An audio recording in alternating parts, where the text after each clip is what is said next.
Waraanni bilisummaa Oromoo Waboon Zoonii Kibbaa Konyaa Gujii Bahaa keessa socho'u Cibraan Odaa Odolaa Aanaa Odaraa ganda Sookoraa Jiddee iddoo addaa bakka Biyyee Diimtuu jedhamtutti tarkaanfii waraana PP irratti fudhateen loltoota PP 86 battalatti ajjeesuudhaan 53 madeessee jira. Ammas guyyuma kana Aanaa Odaraa ganda Handooyaa Haroo iddoo addaa Markaattoo jedhamtutti tarkaanfii cimaa fudhateen loltoota PP 25 battalatti ajjeesuudhaan 14 ammoo madeessee jira. Ittuma fufuudhaan Cibraan Odaa Odolaa Aanaa Odaraa ganda Gaambeelloo iddoo addaa Dibbee Hadheessaa jedhamtutti tarkaanfii waraana PP irratti fudhateen loltoota PP 54 battalatti ajjeesu 32 madeessee jira.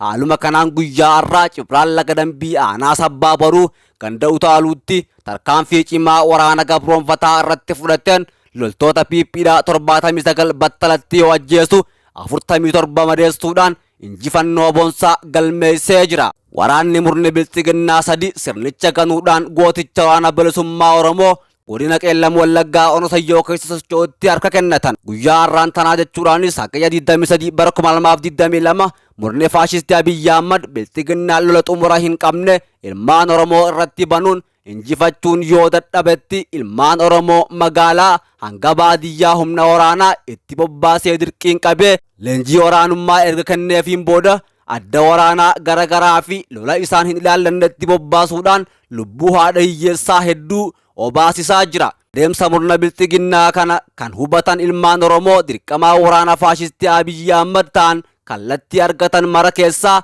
badaa jiru. Akka kanaanis dheengaddaa gaya 21 bara 2022 waraanni murna bilxiginnaa kan miseensa raayyaa ittisa biyyattii ta'an 3 godina Qeellam Wallaggaa Onosayyoo mooraa waraana PP magaalaa Duullii keessaa sirna cubbamaa fi dabaa dhiigaan ilmaan Oromoo dhangalaasaa jiru ganuudhaan gooticha waraana bilisummaa Oromoo godinicha keessa socho'utti harka kennatanii jiru. Ilmaan Oromoo kanneen mooraa diinaa keessaa qawwee KM3 rasaasa 600 boombii harkaa 4 hidhannoo guutuu waliin mooraa waraanaa onsuudhaan mooraa qabsoo bilisummaa Oromootti harka kennatanii jiran. Ilmaan Oromoo sadeen kun yaada isaanii akka har'aata biyyoolessa Oromiyaatiif qotanitti Oromoo ta'anii waraana PP ta'uu isaaniitiin tuffatamuu nama hin oolchu, nama taanaanis ajjeefamuun waan hin oolleef falli jiru waboo ta'anii sirna olaantummaa sirna nafxanyaa dagaagsuuf ifaajaa jiru loluudha qofaatu furmaata fida jechuudhaan dhaamanii jiru.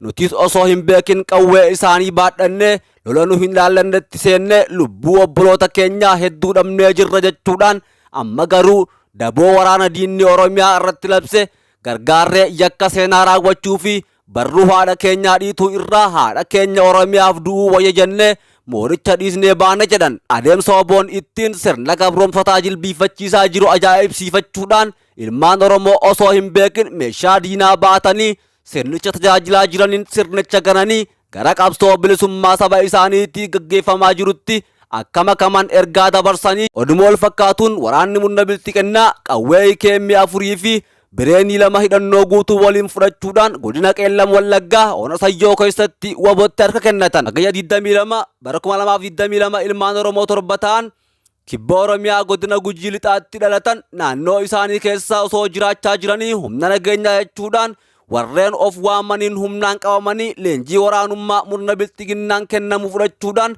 lixa Oromiyaatti bobbaafaman. Waraanuma dirqamaan fudhatan kanaan gara lixa Oromiyaa godina Qeellam Wallaggaa magaalaa Dambidoollootti ramadamuudhaan hojjechuu yeroo eegalanitti humni murni bilxiginnaa akka lolaniif bobbaasee fi waraanni sirnichaa ummata irratti gochaa jiru wal adda ta'uun akkasumas waraana sirnichaa gidduu wal dhabdeen jiraachuun sirnicha gadhiisanii akka badan akka murteessan isaan taasisee jira. Ilmaan Oromoo kanneen lola saba isaanii irratti baname gargaaranii saba isaanii lolaa akka jiran erga hubataniin booda meeshaa waraana sirna bilxiginnaa qawwee KM4 fi bireenii 3 jorooroo isaa waliin rasaasa 318 hidhannoo guutuu waliin mooraa waraana bilxiginnaa keessaa baduun nama 7 ta'anii gooticha waraana bilisummaa Oromoo godina Qeellam Wallaggaa keessa socho'utti harka kennatan. Ilmaan Oromoo kanneen waraana bilisummaa Oromoo jaalalaa fi miira gammachuu Oromummaatiin erga simataniin booda jabinaa fi hamilee waboon ittiin waraana bilxiginnaa funyaan ittiin hidhatee jiru loluun injifannoo goonfachaa jiru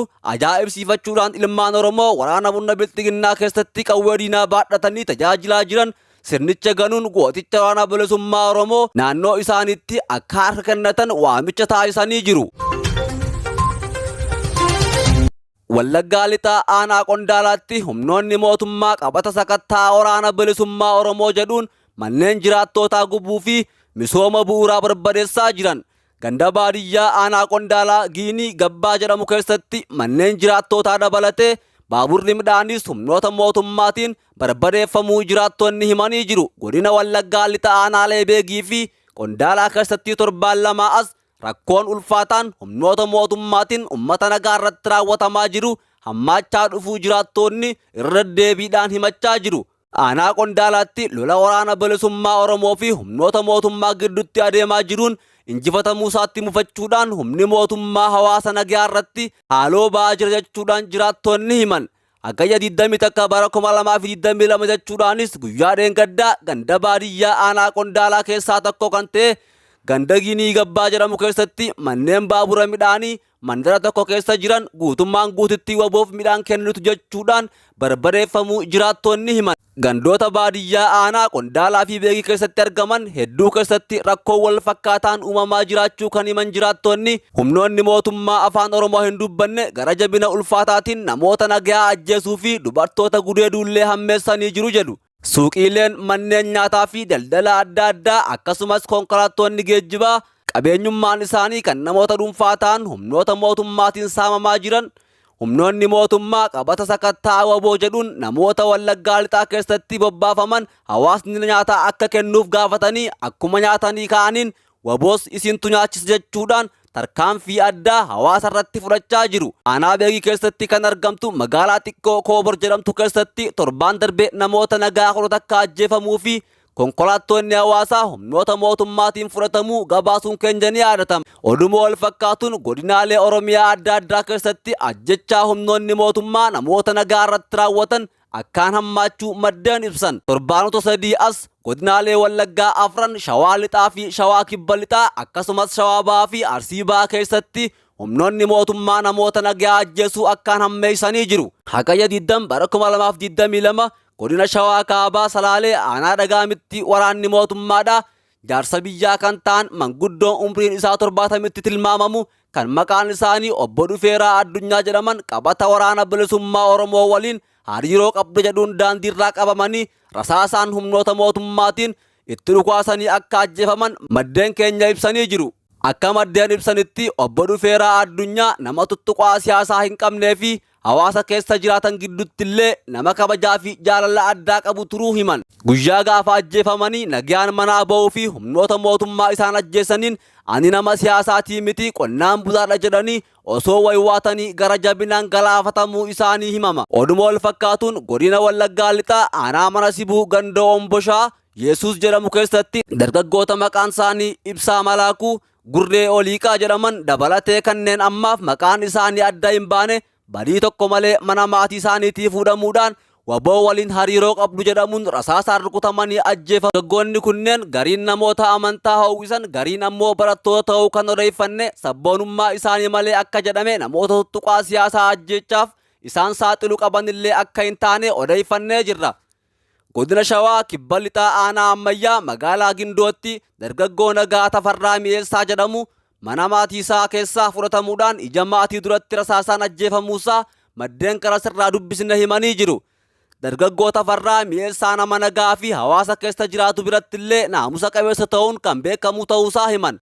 Ji'oota lama as humnoonni mootummaa maqaas akka itti ta'iinsa waraana bilisummaa Oromoo jedhuun Oromiyaa keessatti bobbaafaman ajjechaa suukanneessaa hawaasa nagaa irratti raawwachuu akkaan hammeessanii jiru. Jiraattonni godinaalee Oromiyaa adda addaa dhimma kana ilaalchisuudhaan dubbisne dhaabbileen mirga namummaa adda addaa akka isaaniif birmatu dhaamanii ajjechaan dhala namaaf hin mallee fi gurraafillee hin tolle irra deddeebiidhaan duratti raawwatamaa jiru kana ija addunyaa arguu qaba jedhaniiru.